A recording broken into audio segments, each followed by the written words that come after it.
Welcome to the No Budget Indie Filmcast, where we dip into the independent film universe to highlight those little films that you might not have heard about elsewhere. We agree with our panel, or will our panel agree with each other? Tune in to find out.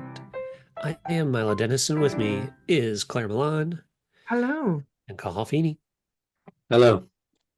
All right, Cathal, what did we watch this week? This week we watched Squirrel, which is written by Alex Kavutskiy and stars Max Jenkins and Andrea Rosen. And it was nominated in the Sundance Grand Jury Prize for 2019. So it starts off, we have this character, Patrick, and he arrives at this house and he's let in by this man, and he is holding a bunch of flowers and he wants to see Noreen. So Noreen comes into the kitchen from another room and she's in a wheelchair. So he wants to apologize to her because he is the reason why she is in a wheelchair. So it was a car accident.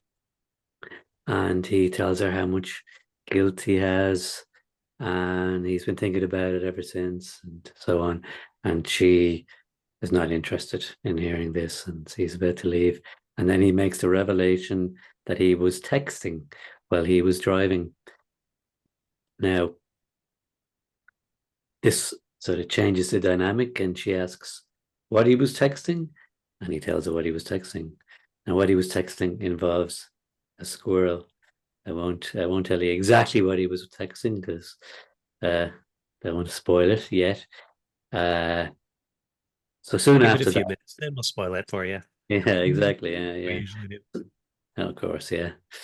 So soon after that, he leaves, but then they meet each other again, and they develop this sort of weird codependency. Yeah, I don't know if you could call it a friendship relationship, where kind of he's looking for, I don't know, closure or absolution, forgiveness, and she's trying to find some meaning, something to explain why everything happened.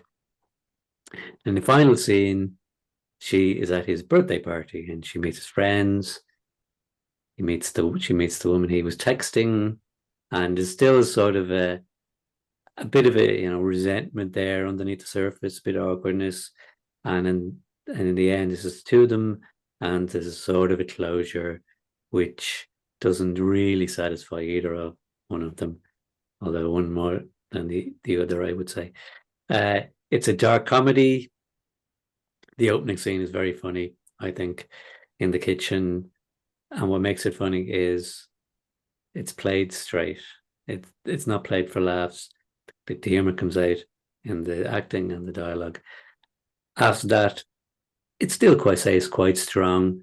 The humor never really rises to that level again. Maybe in the last scene, but overall, I thought it was very well acted and written and directed.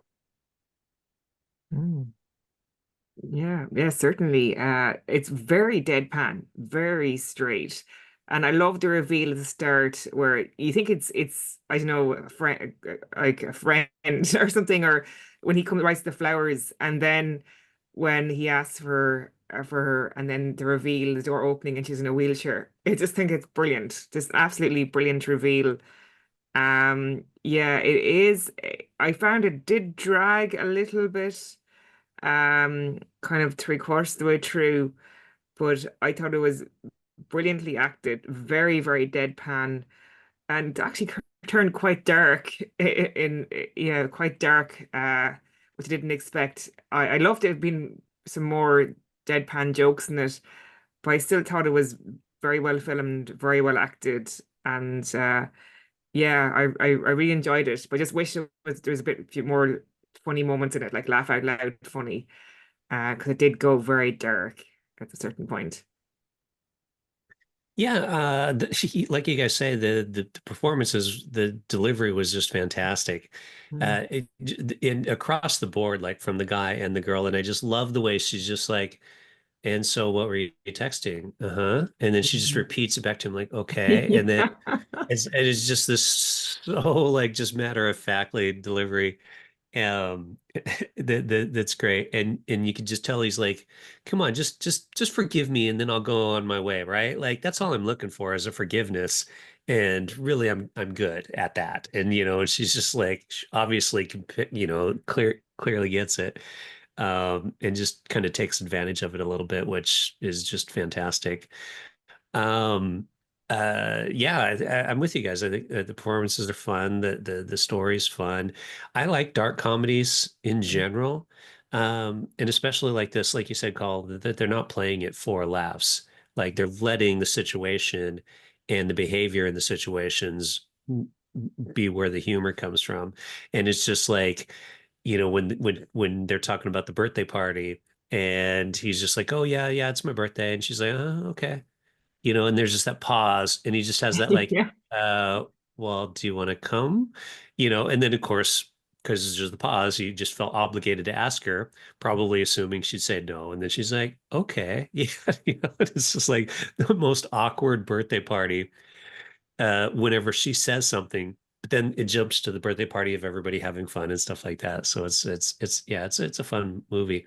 I thought it was Uh, interesting when she comes across Claire in the film, and your man was texting Claire when she had the accident, and it was like it was just so awkward, so awkward, and there's so many awkward pauses in it, and you can tell this is really well directed because the director obviously got these actors, and they're all on the same page, especially with they could have some of them could have hammed it up a bit, but the fact I'd say it was workshopped and rehearsed before they actually started filming because you can just tell the tone of it was absolutely perfect.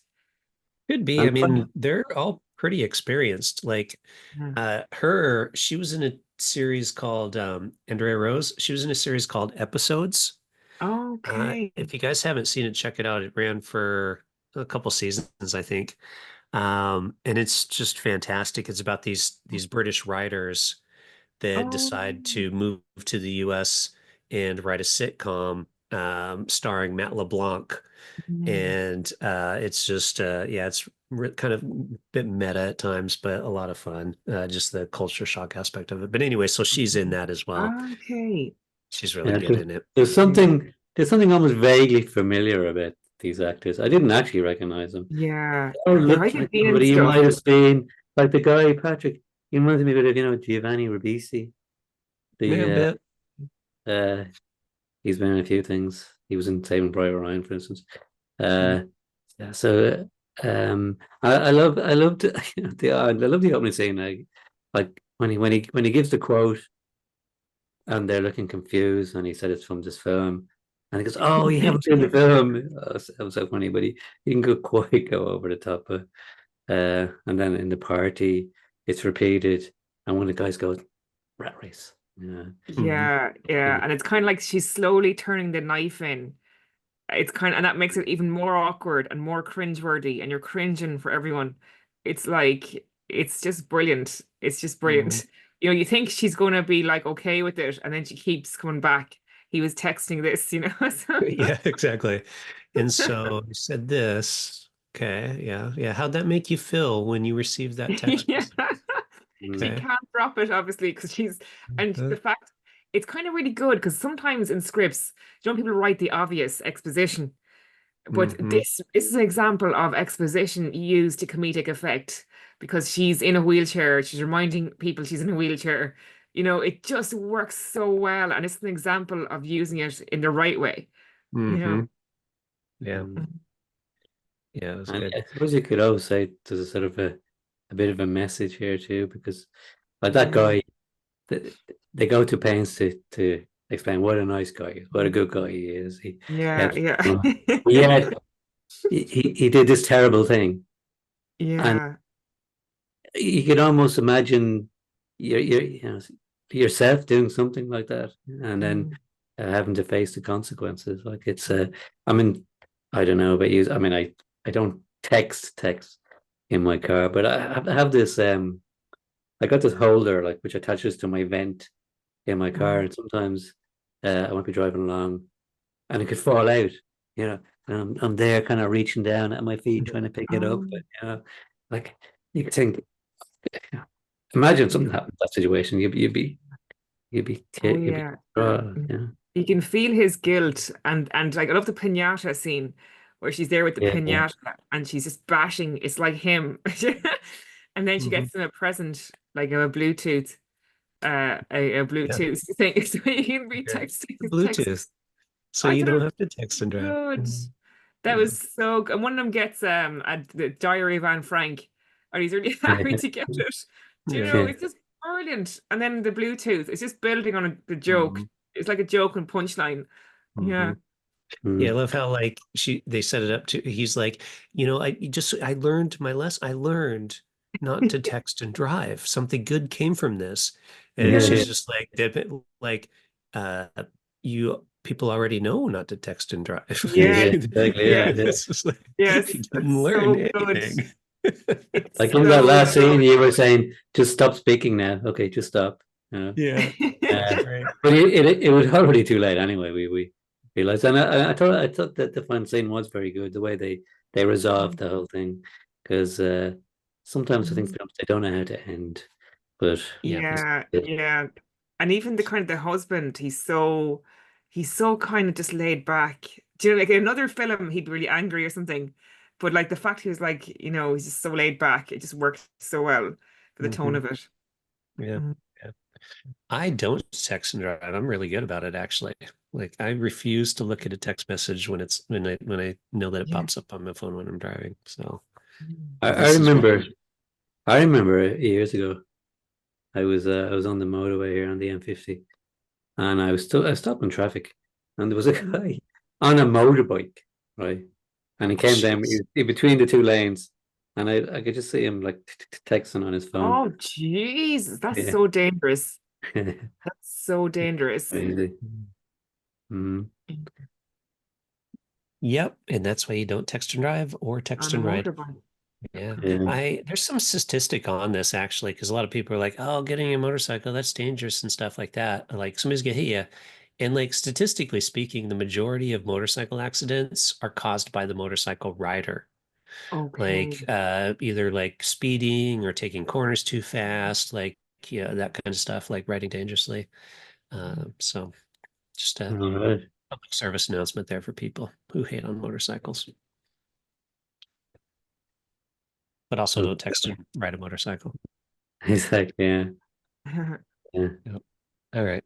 So we'll rate it. Mhm. Okay. Yeah, you go first. Yeah, I'll go. Yeah, I thought this was great. This is exact kind of like dark comedies I like with like this kind of, the message is not in your face. The performance, I love flat performances like that. And just the build up throughout the whole thing. It had a good proper ending, which I liked. So I'm gonna go all the way. I'm gonna go 5 stars on this. Okay, so for me, I thought it was brilliantly acted. I love the deadpan. It just dragged ever so slightly, so we only give it 4.5 stars.